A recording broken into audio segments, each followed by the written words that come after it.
generation of the 1950s. Ginsburg is best known for his epic poem, Howl, in which he harshly denounced what he saw as the destructive forces of capitalism and conformity in the United States. Ginsburg became an important figure in the counterculture movement in the 1960s. This poem, written just a few months after Howl, gives voice to his critique of the nation's establishment. It expresses his homosexuality, his refusal to go along with orthodoxy on any level, and it paved the way for many of the countercultural, gay rights, and other liberation movements that erupted in the 1960s and 1970s.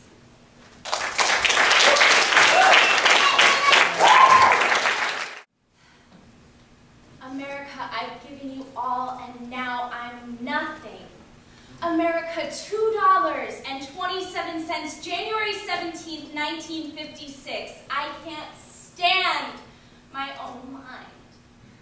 America, when will we end the human war? Go fuck yourself with your atom bomb! I don't feel good. Don't bother me. I won't write my poem until I'm in my right mind. America, when will you be angelic?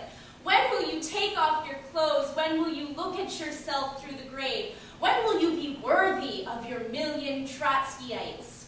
America, why are your libraries full of tears? America, when will you send your eggs to India? I'm sick of your insane demands. When can I go into the supermarket and buy what I need with my good looks? America, after all, it is you and I who are perfect and not the next world. Your machinery is too much for me. You made me want to be a saint. There must be some other way to settle this argument. Burroughs is in Tangiers. I don't think he'll come back. It's sinister. Are you being sinister, or is this some form of practical joke? I'm trying to come to a point. I refuse to give up my obsession. America, stop pushing. I know what I'm doing. America, the plum blossoms are falling. I haven't read the newspaper for months. Every day somebody goes on trial for murder. America, I feel sentimental about the Wobblies. America, I used to be a communist when I was a kid, and I'm not smart. I smoke marijuana every chance I get. I sit in my house for days on end and stare at the roses in the closet. When I go to Chinatown, I get drunk and never get My mind is made up. There's going to be trouble. You should have seen me reading Marx. My psychoanalyst thinks I'm perfectly right. I won't say the Lord's Prayer. I have mystical visions and cosmic vibrations. America, I still haven't told you what you did to Uncle Max after he came over from Russia. I'm addressing you. Are you going to let your emotional life be run by Time magazine? I'm obsessed by Time magazine. I read it every week. Its cover stares at me every time I slink past the corner candy store. I read it in the basement of the Berkeley Public Library. It's always telling me about responsibility. Businessmen are serious. Movie producers are serious. Everybody's serious but me. It occurs to me that I am America. I'm talking to myself again. Asia is rising against me. I haven't got a Chinaman's chance. I'd better consider my national resources. My national resources consist of 2 joints of marijuana, millions of genitals, an unpublishable private literature that goes 1,400 miles an hour, and 25,000 mental institutions. I say nothing about my prisons nor the millions of underprivileged who live in my flower pots under the light of 500 suns. I have abolished the whorehouses of France. Tangiers is the next to go. My ambition is to be president, despite the fact I'm Catholic. America, how can I write a holy litany in your silly mood? I will continue, like Henry Ford, my strophes are as individual as his automobiles. More so, they're all different sexes. America, I will sell you strophes, $2,500 a piece, $500 down on your old strophe. America, free Tom Mooney. America, save the Spanish loyalists. America, Sacco and Vanzetti must not die. America, I am the Scottsboro boys. America, when I was 7, Mama took me to communist cell meetings. They sold us garbanzos, a handful per ticket, costs a nickel, and the speeches were free. Everyone was angelic and sentimental about the workers. It was all so sincere. You have no idea what the good thing of the party was in 1935. Scott Nearing was a grand old man, a real mensch. Mother Blore made me cry. I once saw Israel Amter plain. Everybody must have been a spy. America, you don't really want to go to war. America, it's them Russians, and them Chinamen, and them Russians. The Russia wants to eat us alive. The Russia's power mad. She wants to take our cars from our garages. Her wants to grab Chicago. Her needs a Red Reader's Digest. Her wants our auto plants in Siberia. Him big bureaucracy running our filling stations. That no good. Him makes Indians learn read, huh? Her makes us all work 16-hour days. Help! America, this is quite serious. America, this is the impression I get from looking at a television set. America, is this correct? I'd better get right down to the job. It's true. I don't want to join the army or turn Lease and precision facts. Parts, I'm nearsighted and psychopathic anyway. America, I'm putting my clear shoulder into the game.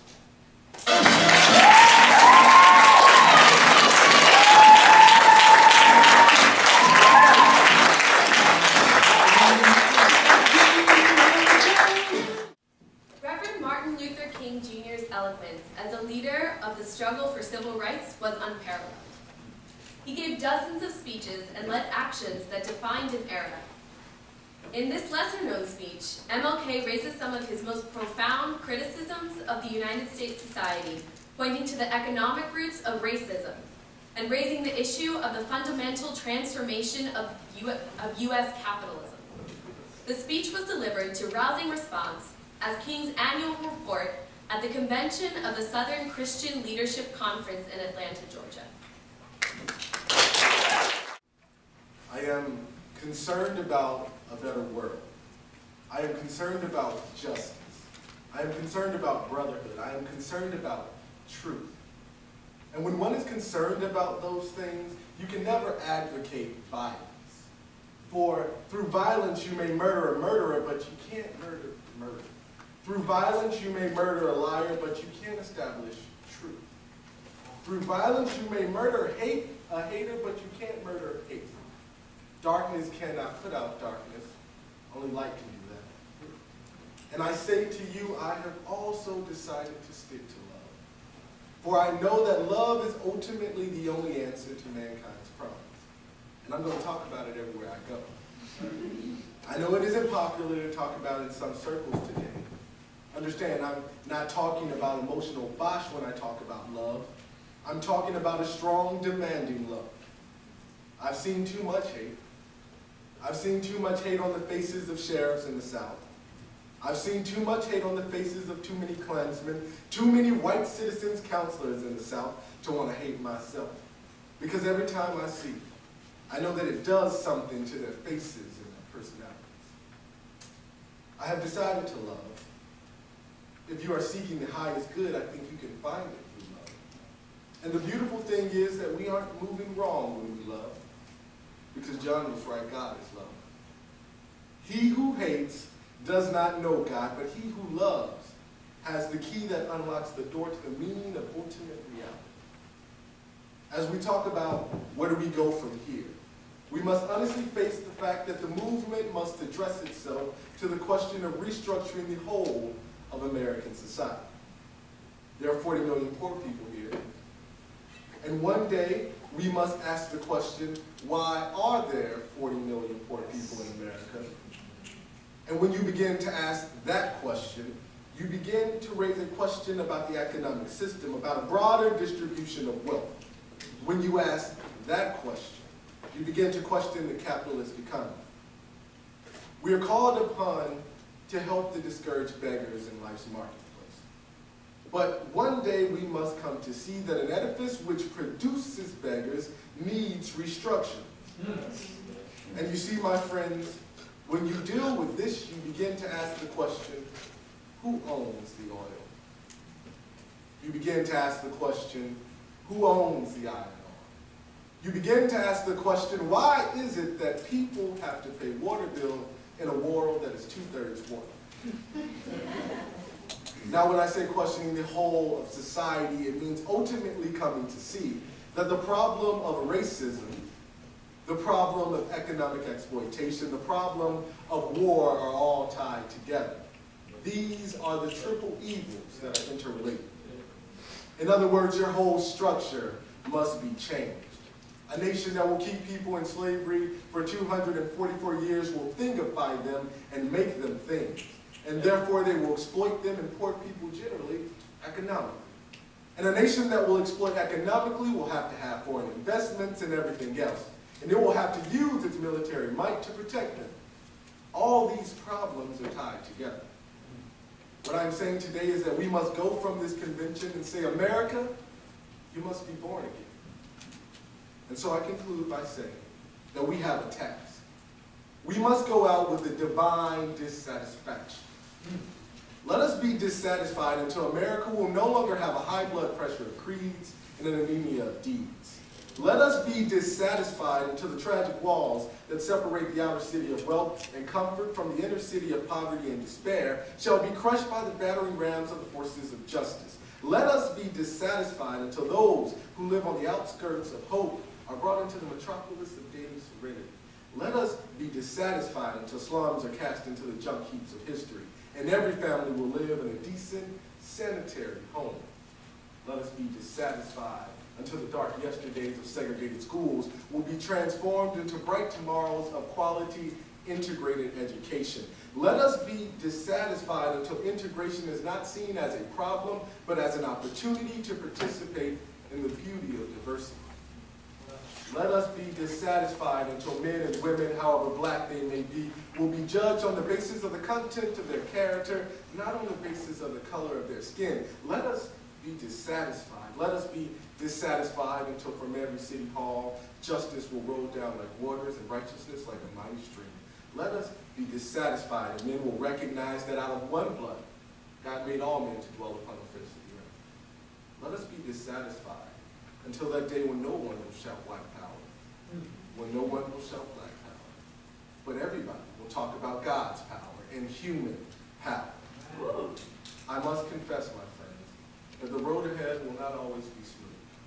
There will be rocky places of frustration and meandering points of bewilderment. There will be inevitable setbacks here and there. There will be moments when the buoyancy of hope will be transformed into the fatigue of despair. Our dreams will sometimes be shattered and our ethereal hopes blessed. We may again, with tear-drenched eyes, have to stand before the buyer of some courageous civil rights workers whose life has been snuffed out by the dastardly acts of a bloodthirsty mob. But as difficult and painful as it is, we must walk on in the days ahead with an audacious faith in the future. When our days become dreary with low hovering clouds of despair, and when our nights become darker than 1,000 midnights, let us remember that there is a creative force in this universe working to pull down the gigantic mountains of evil, a power that is able to make a way out of no way, to transform dark yesterdays into bright tomorrows. Let us realize that the arc of the moral universe is long, but that it bends towards justice. Let us realize that William Cohen Bryan is right. Truth crushed to earth will rise again. Let us go out realizing that the Bible is right. Be not deceived, God is not mocked. Whatsoever man soweth, that shall he also reap. Amen. This is our hope for the future. And with this faith, we will be able to sing in some not too distant tomorrow with a cosmic past tense. We have overcome. We have overcome. Deep in my heart, I did believe we would overcome.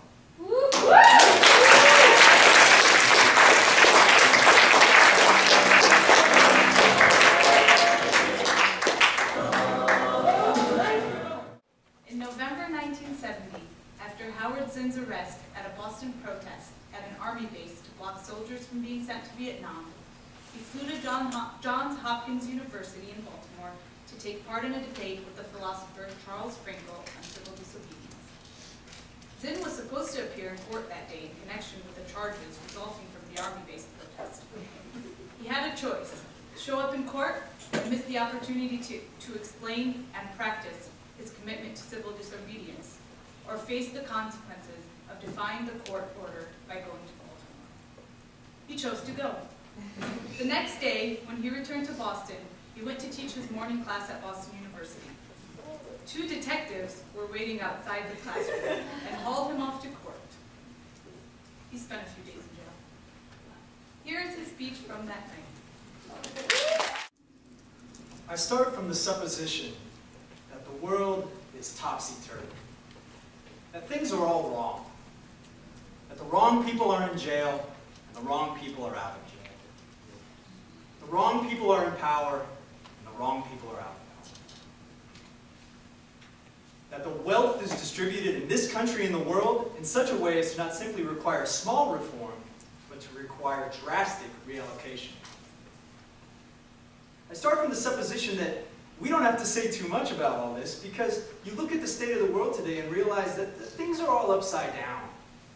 Daniel Berrigan is in jail, a Catholic priest, a poet who opposes the war. And J. Edgar Hoover is free. You see him? David Dellinger, who's opposed the war ever since he was this high, and who has used all his energy and passion against it, is in danger of going to jail. Yet the men who are responsible for the My Lai massacre are not on trial. They are in Washington, serving various functions, primary and subordinate, that have to do with the unleashing of massacres, which surprised them when they occur. At Kent State University, 4 students were killed by the National Guard, and it was students who were indicted.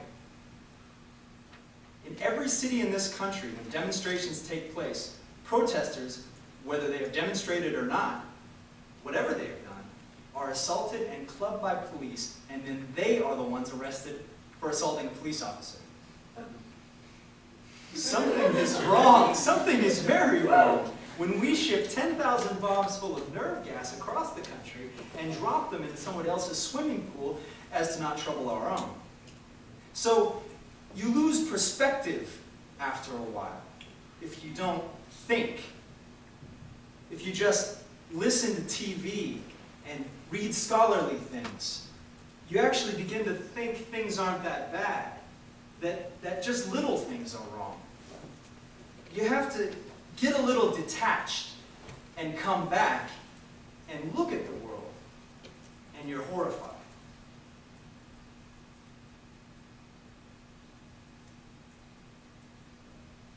So we have to start from the supposition that things really are topsy-turvy.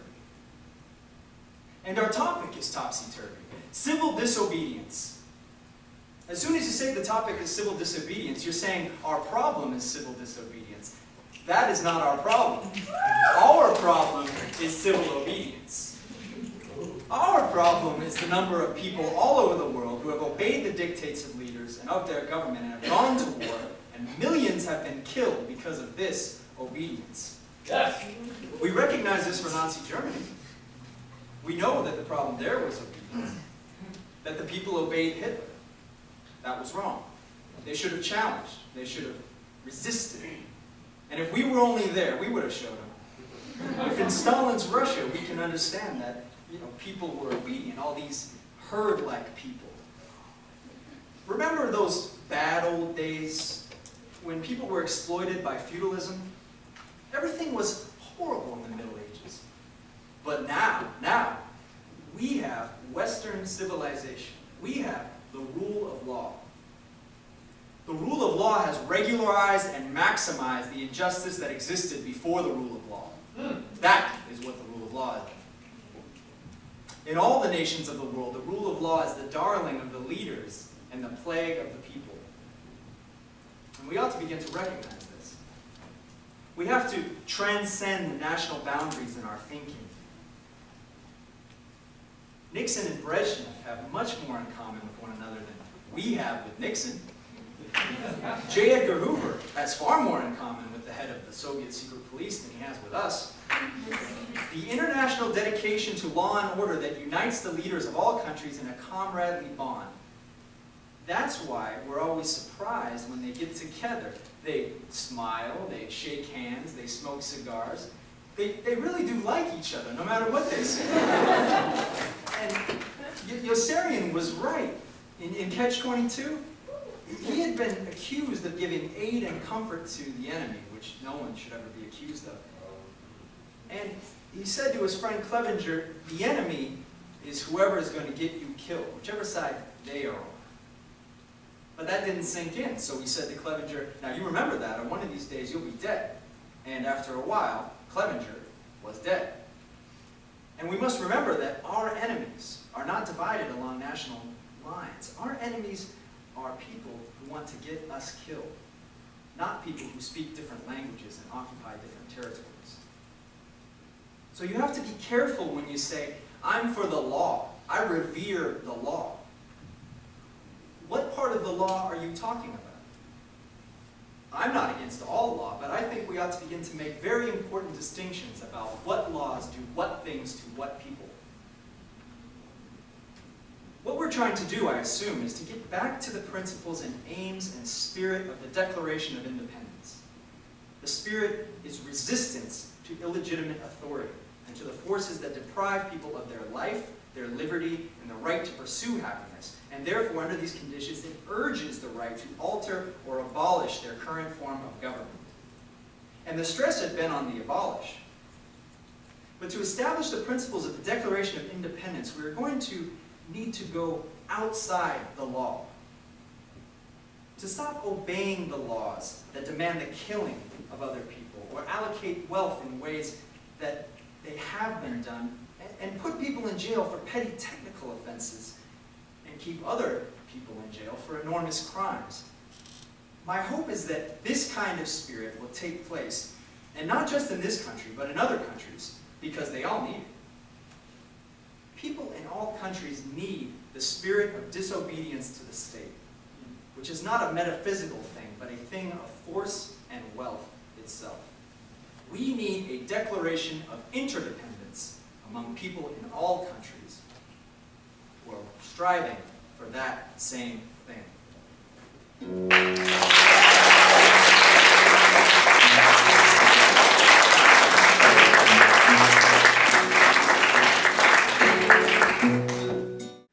The Black feminist, writer, and activist June Jordan wrote of ordinary people's loves, desires, struggles, and passions, both personal and political. Jordan was also an internationalist, committed to breaking down boundaries of nation and ethnicity. As her friend Alice Walker said, she was an inhabitant of the entire universe. On February 21st, 1991, the anniversary of the assassination of Malcolm X, she spoke at a rally in Hayward, California, against the war in the Gulf. Correct me if I'm wrong, but this killer crusade, this conversion of a stranger's land into a killing field, this reduction of a people to a video display, this homicidal rhetoric that history does not support, that our common destiny is certain to condemn. This war has not saved one human being. This war has not saved a single American life. This war has not saved a single Israeli life. This war has not saved a single Iraqi life. This war has not saved the lives of Kuwait. This grand undertaking, this enormous, this infinitely casual overkill, this draining of our hearts, this annihilation of all tenderness, this erasure of every reason, every rational and civilized approach to dispute, this arched and leering assault upon all peaceful possibilities, this blasphemy unleashed against our shrunken, trembling earth, that has become in the hellified lexicon lexicon of the killers ruling us, a target-rich environment. This war has not saved one human being from terror or from unspeakable agonies of extinction. Then why do we permit this blasphemy to persist, expand, and explode our body politic, as well as the entire Middle East? I grieve the sorrow of war, the sorrow sob. I grieve the monstrous consequences of this war. But I am reassured, because not every American has lost her mind or his soul. Not every one of my compatriots has become a plaid-wrapped lunatic, lusting after oil and power, the perversions of kicking ass, preferably via TV.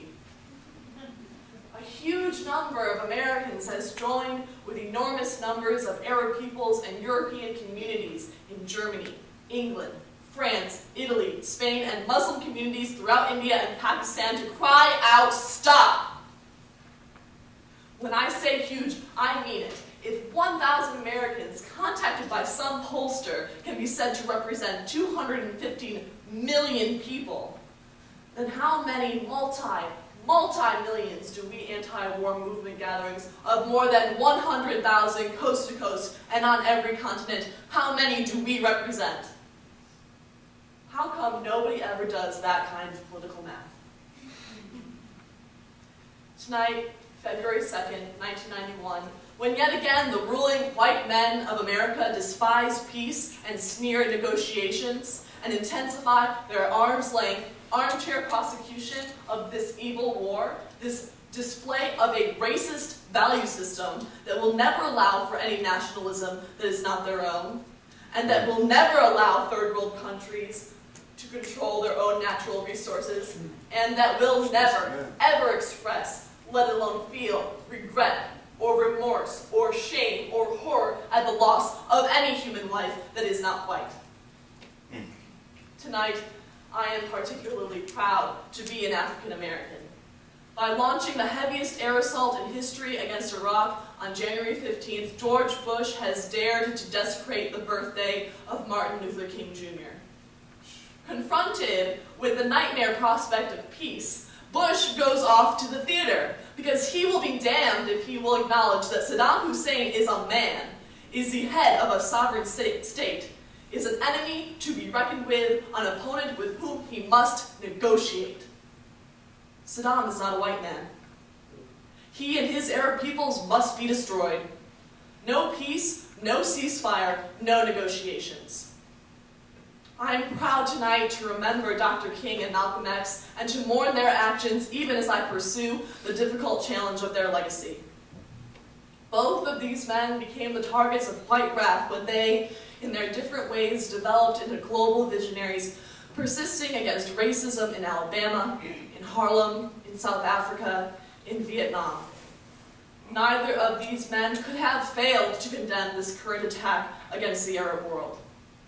Neither of these men ever condoned anything less than equal justice and equal rights.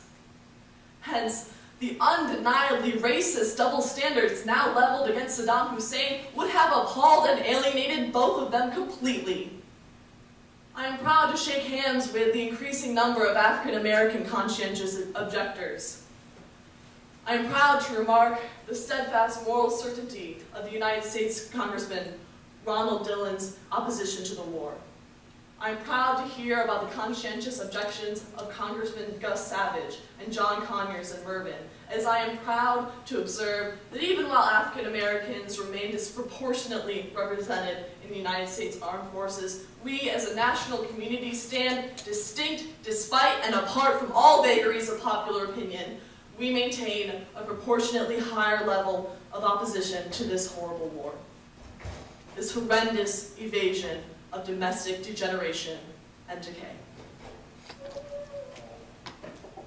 I want to say something specific to you, Mr. President. It's true you can humiliate, and you can hound, and you can smash, and burn, and terrify, and smirk, and boast, and defame, and demonize, and dismiss, and incinerate, and starve, and yes, you can force somebody, force a people, to surrender what happens to remain of their bloody bowels into your grasping, bony, dry hands. But all of us who are weak, we watch you. And we learn from your hatred, and we do not forget. And we are ready, Mr. President. We are most of the people on this God-forsaken planet.